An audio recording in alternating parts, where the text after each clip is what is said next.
Hello, welcome to Duo Decilion podcasts, where we explore the infinity possibility in our lives. And today, you're with me, Gakwaya. We are going to look at the reality check because we have been told a lot that follow your passion and money will follow, and we want to look at that. We want to explore that. That is it true that if you want to start a business, you should follow your passion and the like. So join me with the Duo Decilion, where we look at all this infinity. And I have been thinking about this. I've been thinking about this for some time, but also I did few research that informed me more well than I used to know about the passion thing. That you need to have passion on the business you are doing, follow your passion, things like that. But when we look at passion, your passion is not going to be my passion. So every individual might have their own passion, and we have differently.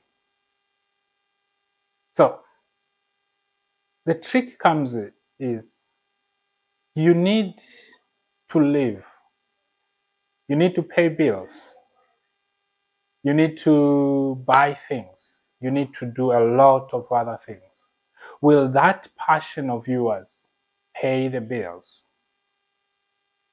So maybe your passion is to do something, and the thing that you are doing, no one is ready to pay for that, because that's where the trick comes in. That what you are passionate about, nobody is able or nobody is interested to pay a dime for that. Then that's become a little bit tricky, because you have something that you are pursuing which no one is going to pay for that, and now you become broke because you got no money, no, you got nothing to support that so-called passion. So this made me to realize that no, wait, I think there's something that somebody is not telling us properly. Instead of you following the passion, why can't you follow the market if you really want to start a business? Because the market will show you that we need this. We want this. So when we say the market, what does that mean? It means you are solving a specific problem that people are ready to pay for. You are solving a specific problem that people are ready to pay for. Because when we talk about market, we talk about exchange, we talk about transaction, we talk about you give, somebody also give. So you exchange. But that exchange can never happen if what you have is not what they need.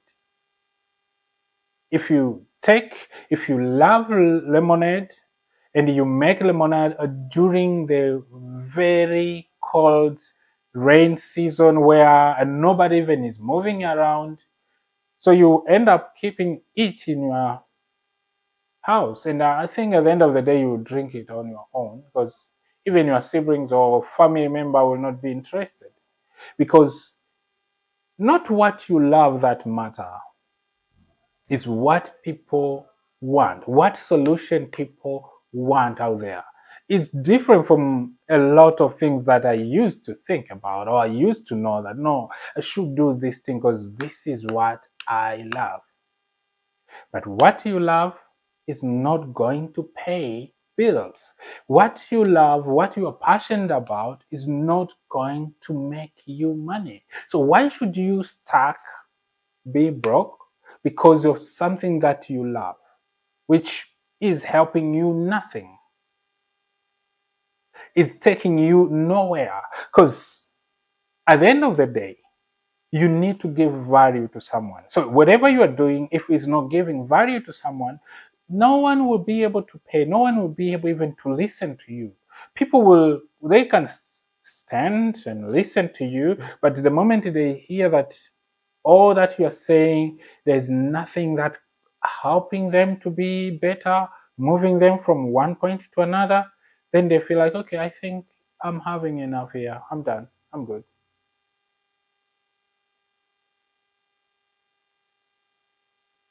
And this doesn't only come to the business perspective. It comes in a lot ways of life that we are living. In a different point of life that you are in, you should be able to check and you should be able to analyze and realize that, am I giving enough value? Am I helping enough people? Because another secret that when you're choosing this particular solution of yours that you are going to give to people, also consider how many people you are serving. Because it's easy to find your cousin has this so-called problem, but maybe it's only your cousin, and maybe because of his or her stubbornness, that's why he or she think that is what they want. So make sure you understand how many people do they want this particular problem. If we look, if we go back to history, we can tell there is a lot of proven record that shows when you follow the market need, you will be able to get the result back. When you follow the market need, you'll be able to get the result. You'll be able to get what you want. Look at simple example like Netflix. They did the same thing. They realized that there is a gap, there is a need, and then they covered it. I'm not talking about Uber. I'm not talking about Airbnb. They all looked at these things and they realized that there is a need, there is a gap which we need to fill. If if they could think about what they love, if they could think about what they're passionate about, trust me, nobody is there out there to pay for your happiness. You become happy if you give other people their happiness. That's where you get your happiness. The happiness in this world is transactional. You make me happy, I'll make you happy. And I may not even have any intention to make you happy, but because I'm happy and I will do things in relation to my happiness which are going to make you happy. So, you know that it's not about passion. Now you know that because that is very clear. You don't know what you like is not what I like. So, if you want to get me, find a way to do something that I like so that I can be able to give what you maybe you like or what you want. That's number one. But number two, make sure there's enough people who need that, what you think you want to sell. It's easy. I There's a lot of way to get this particular information, which I will share in the future. But there is a very standard way that to know this is the problem has been proven that this is a problem, and these are the data that shows that this problem needs to be solved. Those are the information that I will share with you. But the main thing that we need to focus right now is make sure that you don't go with these lies of, oh, follow your passion, money will follow. Nothing like that is happening in real life. Nothing like that is happening in real world, because in the real world people are selfish. People look after themselves. So if they are looking at after themselves, they want them to get first what they want. Their need comes first. So when their need comes first, what are you bringing? What are you giving them? What are you making them feel like they are getting from you?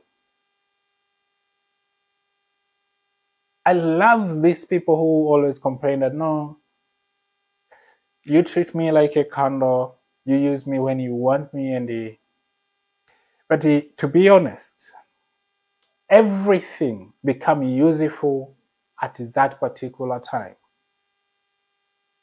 If they have you ever experienced, even in the big countries that are developed, have you ever seen them putting on the light, the street light on the daytime?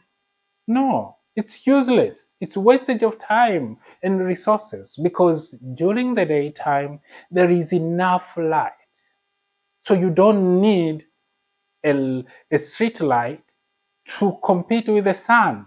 The sun is doing all the work. So there is no need of that. Does this mean the street lights are useless? No, no. They are useful at their particular time. So that's why when you are realizing and when you are learning about this thing, you need to know also the time, seasons. What time and what the seasons that you can do something. Some other thing that you might choose, they have no season, they are throughout, but some other thing that you may choose, they depend on the seasons. So you need to think about that. You need to come to the terms with this reality that some of the things will have expired time, even though it's a small amount of time, but they will not be useful at that particular time. They will not be needed at a certain time. So all of this will help you to come up with a proper decision, proper idea that when you want to implement it, it's going to be sustainable. Because there's no sustainability if you have two people and if this thing happen only once a year and maybe in one month in a whole year. Unless you're making a lot of money, unless you're making a lot of money. But if that thing happen once a year and only 1 month in a year, trust me, you need to think about something else. Explore things. Go back to your drawing board. Look at your passion. And now the next thing is make your passion to serve people. Don't lock yourself in a room. No. Choose to save people. Choose to save many. Think about how you can serve as many people as possible and make that as your passion that I need to if you, whatever you are doing, think how can I reach as many people as possible? Because if you are going to save as many people as possible, or if there is a way that your product is going to reach as many people as possible, there is high possibility that you are going to learn more than you know now, because as many people as they are, they have different needs, they have different tastes. So they will give you feedback. They will tell you when things are not good, when they think that no, this thing was not supposed to be like this thing was not supposed to be like this. Can you change this? Can you change A, B, C, D? And all this information will help you to build the best product. Because as we are talking now, most of successful products are built by gathering information and feedback from clients, from customers. Some people, they don't build any more full complete product. It's no longer like that, because who are you building for? Who? What you're thinking is not what other people out there they are thinking. So if you bring me your complete and finished product, I may not use it.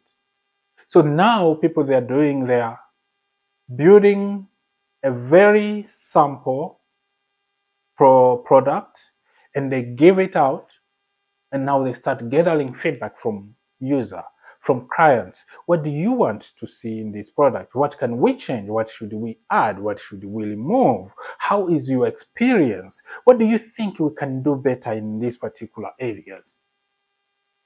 They gather all this information.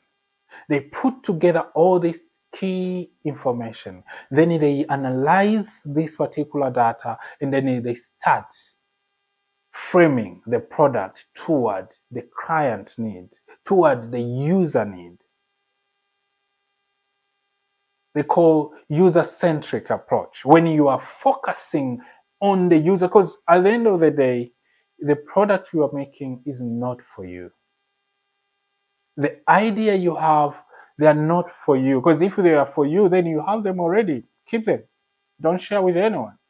They are for the people to use them, to benefit, to get value from that. So your work is now to make sure that whatever you are building is serving people. Forget about your passion. Forget about what you love most, and now start looking at the market. What do they need? And don't do it alone. Make the user, make the client participate in your creativity, in your creation, so that you can gain their money and they can gain your skills. So it's exchange. You get, they get. You win, they win. Win-win situation. Until we realize that passion alone, if we whatever we are focusing our passion on is not going to be the solution, and we should change toward the need, the market need, then we are going to struggle. We are going to say that we are failing. We're going to open a lot of business and they are going to fail, because trust me, out there, they don't care about you. They care about what they want. And if you are the one who is giving them what they want, they will look like they care about you, because you give them the value they are looking for. It has been good to talk to you. I'm sure you are able and capable of doing more, and you are going to do the best out of this information. Remember to share, like, and subscribe. This is Duo the Syrian, where infinity possibility is already around us. We just need to go use them. Thank you very much.